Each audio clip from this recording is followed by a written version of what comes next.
কোন সবজি সবচেয়ে উপকারী? সব সবজিই উপকারী, তবে কিছু সবজি অন্যদের চেয়ে বেশি পুষ্টিগুণ সম্পন্ন। ভিটামিন, খনিজ এবং ফাইবার সমৃদ্ধ সবজি যেমন পালং শাক, ব্রোকলি, গাজর এবং বাঁধাকপি বেশি উপকারী। সবুজ শাকসবজি, পালং শাক, কেল এবং অন্যান্য সবুজ শাকসবজি ভিটামিন এ, সি, কে এবং ফোলেটের ভালো উৎস।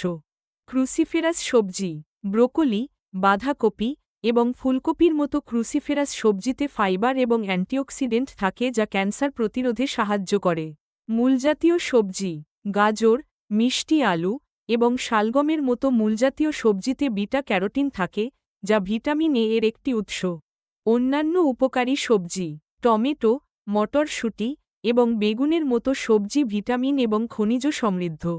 ফাইবার সমৃদ্ধ সবজি, কুমড়া, মটরশুঁটি এবং অন্যান্য সবজি ফাইবার সমৃদ্ধ যা হজমশক্তি বাড়ায় এবং কোষ্ঠকাঠিন্য প্রতিরোধ করে।